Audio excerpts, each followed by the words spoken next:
büyük küçük kainat, şu çıkan buluta bak, bu inen suya inan.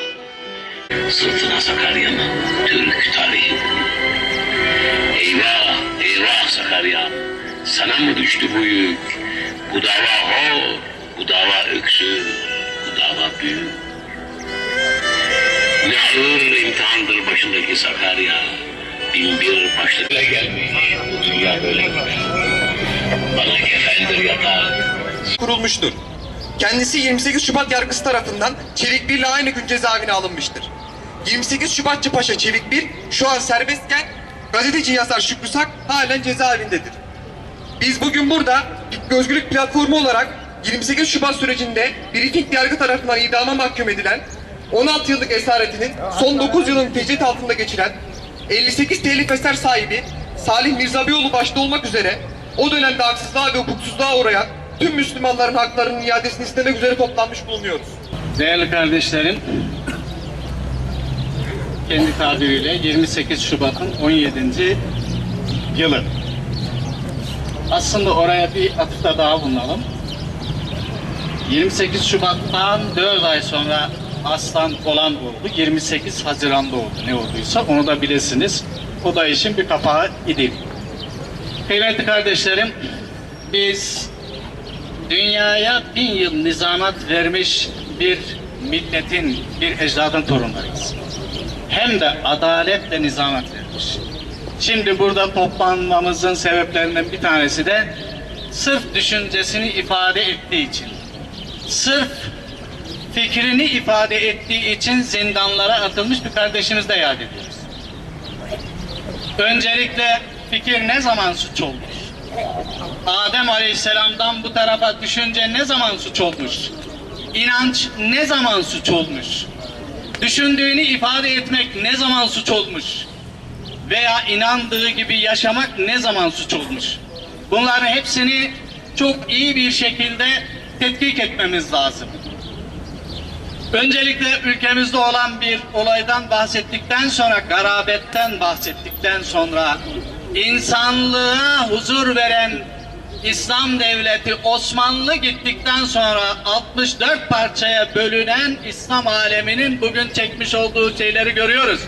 Doğu Türkistan'dan başlayın, Afganistan'dan gelin, Orta Asya'dan gelin, Pakistan'a inin, Afganistan, ondan sonra Hindistan, Jammu Keşmir, ondan sonra Bangladeş'ten gelin bu tarafa, Irak'tan Kafkasya'ya geçin, oradan inin Suriye'ye gelin, oradan inin Libya'ya, Orta Afrika'ya inin.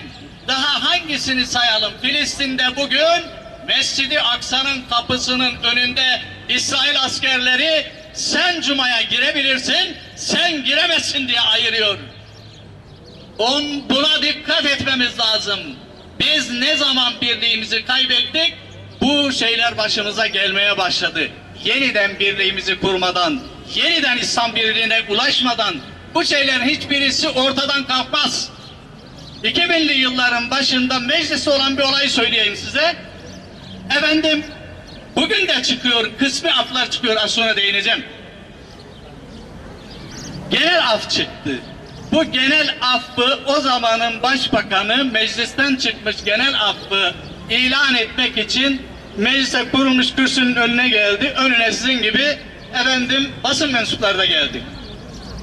O yaralı ve şey haliyle merhum şu anda dedi ki size müjde veriyorum dedi. Aynen ifade böyle, açın bakın o zaman şeylere. Size müjde veriyorum dedi. Genel af çıkardık dedi.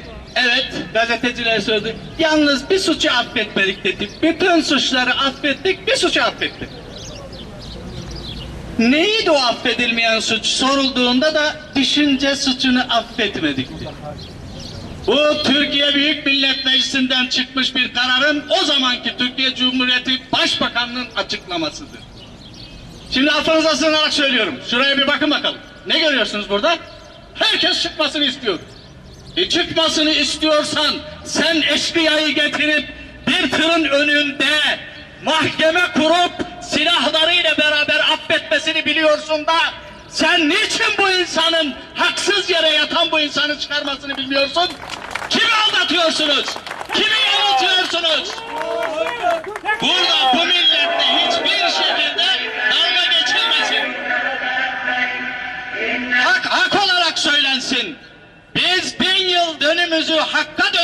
milletin evlatlarıyız. Bizim batıda ne işimiz varmış? Dönmüşsünüz yönünüzü batınıza. Ne kadar batıracak fikirler var, düşünceler var, kavramlar var. Onunla düşündürüyorsunuz. Biz farklıyız. Biz yeryüzünde hakkı temsil eden Müslümanlarız. Müslüman demek ayrılıklı insan demektir. Çünkü hak ve hakikati bilen insan demektir. Başkasının haklarına da saygı gösteren insan demektir. Onun için hiçbir şekilde manipüle edilmesin. Eğer gücü yetiliyorsa bu fikir, bu düşünce suç değildir desin. Bu saatten itibaren kararını çıkarsın ve dışarı koysunlar. Ne zulmediyorlar? Nasıl karşılığını vereceksiniz? Onun için elinde imkanı olanlar beyanat vermezler, icraat yaparlar. Biz icraatı bekliyoruz. Bugün milletimizin, İslam aleminin birliği, beraberliği için de bütün gücümüzü ortaya koyuyoruz. Hepinize teşekkür ediyorum, saygılar sunuyorum. Değerli kardeşlerim, esasında Türkiye'nin 100 yıl boyunca yaşamış olduğu handikapların özeti olan bir haksız mahkumiyetin burada dile getirilmesi için bir araya gelmiş bulunuyoruz. Değerli kardeşlerim, 28 Şubat'ın o karanlık ortamlarında darbeci çetelere bağlılıklarını dile getirmek için cübbelerini giyerek biriktikler alanların fikri özgürlüğü, insan haklarını, bu ülkenin geleceğini hiçe sayarak, bu ülkenin değerlerini hiçe sayarak kolları sıvayıp hukuku değil, kanunları esas almak suretiyle millete yapmış oldukları zulmün özetini buradan bir kez daha ifade etmek için bir araya gelmiş bulunuyoruz. Değerli kardeşlerim, insan hakları sözcülüğü yapanlara buradan aykırıyoruz. Diyoruz ki, ey insan hakları savunucuları, hani siz fikri özgürlükten söz ederdiniz, hani herkesin fikri değerlidir, düşüncesini açıkça ortaya koymalıdır derdiniz.